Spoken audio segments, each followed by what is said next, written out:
अरबी अल इस्लाम एक इब्राहिमी पंथ है जो प्रेषित परंपरा से निकला एकेश्वरवादी पंथ है। इसकी शुरुआत 7वीं सदी के अरबी प्रायद्वीप में हुई है। इस्लामी परंपरा के अनुसार अल्लाह के अंतिम पैगंबर मोहम्मद के द्वारा मनुष्यों तक पहुंचाई गई अवतरित किताब कुरान की शिक्षा पर आधारित है तथा इसमें हदीस, सीरत उन नबी शरीयत ग्रंथ शामिल हैं। इस्लाम में सुन्नी, शिया, सूफी अहमदिया समुदाय प्रमुख हैं। इस्लाम की मजहबी स्थल मस्जिद कहलाती हैं। अनुयायियों की कुल आबादी के अनुसार इस्लाम विश्व का दूसरा सबसे बड़ा पंथ है।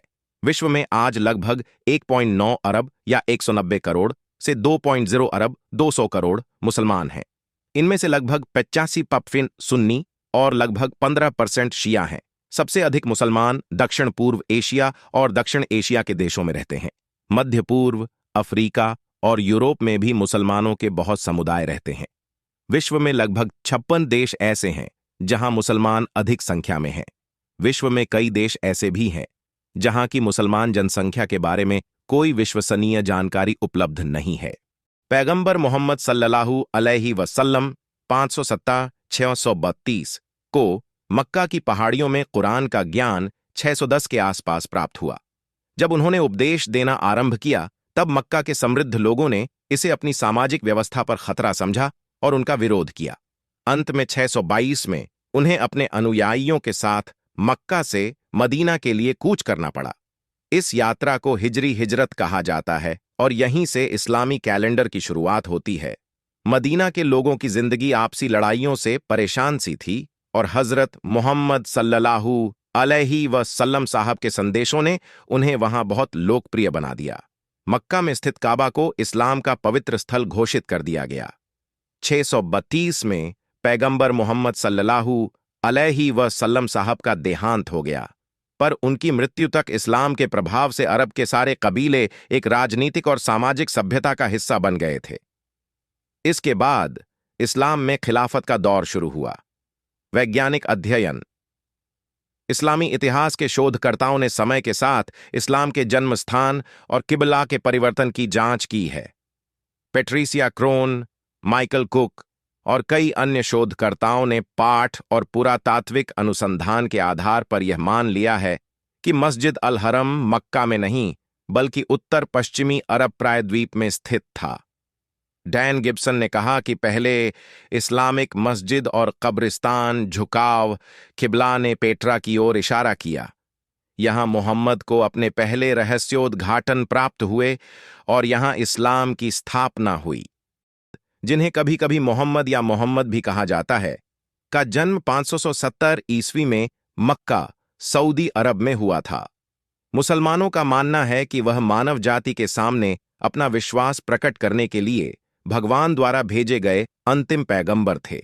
इस्लामी ग्रंथों और परंपरा के अनुसार गैब्रियल नाम का एक देवदूत 610 में मोहम्मद से मिलने आया था जब वह एक गुफा में ध्यान कर रहे थे। देवदूत ने मोहम्मद को अल्लाह के शब्द सुनाने का आदेश दिया। मुसलमानों का मानना है कि मोहम्मद को जीवन भर अल्लाह से रहस्योद्घाटन मिलते रहे। लगभग 613 में मोहम्मद ने प्राप्त संदेशों का पूरे मक्का में प्रचार करना शुरू किया। उन्होंने सिखाया कि अल्लाह के अलावा कोई अन्य भगवान नहीं है और मुसलमानों को अपना जीवन इस भगवान को समर्पित करना चाहिए। 622 में मोहम्मद ने अपने समर्थकों के साथ मक्का से मदीना की यात्रा की। इस यात्रा को हिजड़ा, जिसे हेगिरा या हिजरा भी कहा जाता है, के नाम से जाना जाता है और यह इस्लामी कैलेंडर की शुरुआत का प्रतीक है। लगभग 7 साल बाद मोहम्मद और उनके कई अनुयायी मक्का लौट आए और इस क्षेत्र पर विजय प्राप्त की। उन्होंने 632 में अपनी मृत्यु तक प्रचार करना जारी रखा। मोहम्मद के निधन के बाद इस्लाम तेजी से फैलने लगा। नेताओं की एक श्रृंखला, जिन्हें खलीफा के नाम से जाना जाता है, मोहम्मद के उत्तराधिकारी बने। नेतृत्व की यह प्रणाली, जो एक मुस्लिम शासक द्वारा चलाई जाती थी, खलीफा के रूप में जानी जाने लगी। पहले खलीफा अबू बक्र मोहम्मद के ससुर और करीबी दोस्त थे। निर्वाचित होने के लगभग 2 साल बाद अबू बक्र की मृत्यु हो गई और 634 में मोहम्मद के एक अन्य ससुर खलीफा उमर ने उनका उत्तराधिकारी बना लिया। जब मोहम्मद की मृत्यु हुई तो इस बात पर बहस हुई कि नेता के रूप में उनकी जगह किसे लेना चाहिए। इससे इस्लाम में विभाजन हुआ और दो प्रमुख संप्रदाय उभरे, सुन्नी और शिया। दुनिया भर में लगभग 90% मुसलमान सुन्नी हैं। वे स्वीकार करते हैं कि पहले 4 खलीफा मोहम्मद के सच्चे उत्तराधिकारी थे।